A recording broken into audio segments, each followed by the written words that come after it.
Good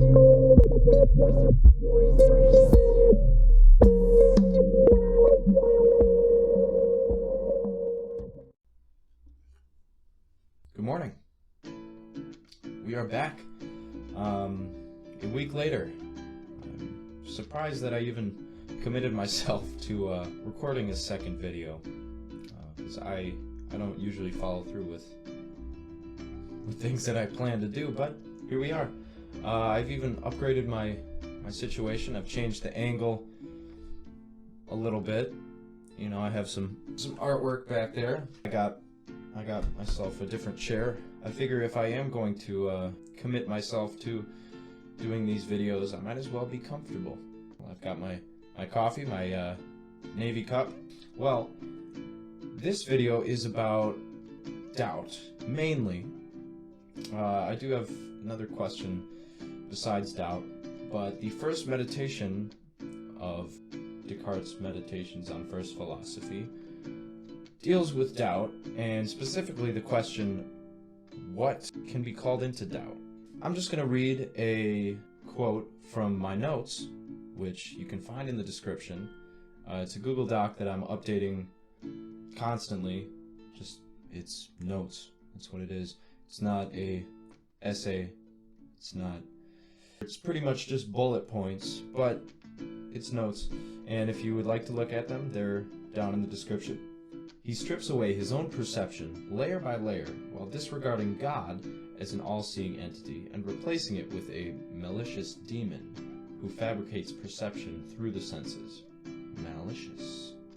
The first half of this meditation, I should say the first 2 pages, is about him trying to disregard his own beliefs. And I have a quote: "Whatever I have up till now accepted as most true, I have acquired either from the senses or through the senses.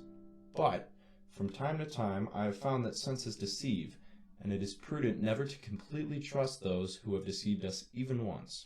Our senses are part of us.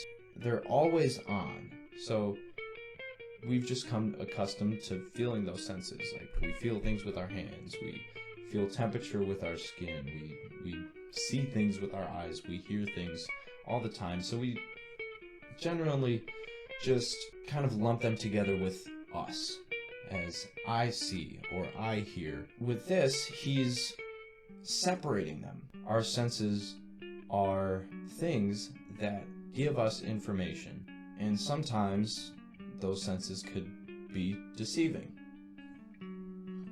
So, on what grounds should we completely trust senses that deceive us? Kind of building off of that, the next page is basically stating that if our senses deceive us, what's to say that our whole reality, or everything that we feel through our senses, isn't real at all? And our whole reality kind of falls apart. A quote from the next page is, "I am here, sitting by the fire, wearing a winter dressing gown, holding this piece of paper in my hands," and so on. How could it be denied that these hands, or even this whole body, are mine? Basically going into the theory that we are just a brain with all these fabricated senses that lead us to believe that our whole reality is reality.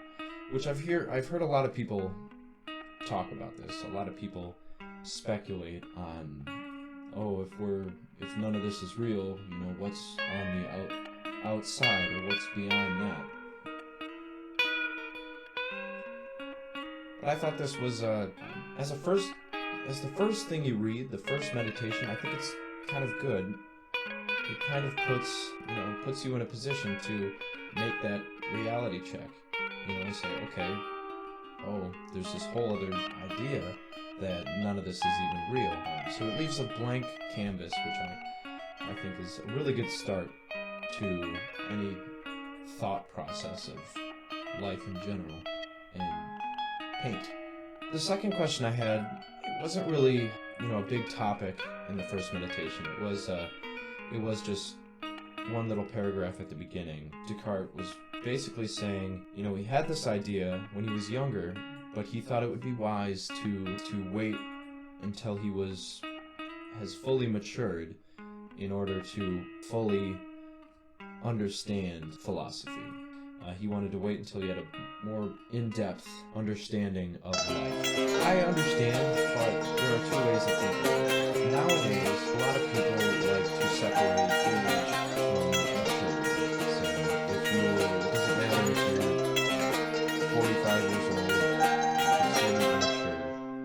Or basically you could be 17 years old and be, as a young person, most people would assume that I would agree with this, but I don't think it's about maturity, because maturity means something completely different to everyone. Descartes waited until he believed he was mature enough to fully understand it, but I don't think that's necessarily a good idea, because of course I have a lot of questions, but maybe I might get more straightforward, clear answers, as I get older, in 10, 15 years, but I just don't understand the need to wait, because everybody's perceiving the world whether they like it or not. Their senses are working 24/7, as I said before. And everybody's view of the world changes as they get older with different experiences. And I think it's good to look back on these thoughts and say, oh, that's why I thought this way. When you're older, you can kind of study yourself in a way, which is what I like to do. I like to look at old writings that I wrote when I was younger. Looking back on the way you used to think really puts your present thoughts in perspective. That being said, I don't think I believe that you can ever be fully mature unless when you die. This cup is about half full, so I guess there was a lot of talking. Well, this mug is about half full. My name is Al, a crooked thinker by day and a deafening musician by night. I hope I could stir some thought into your day. Take it easy.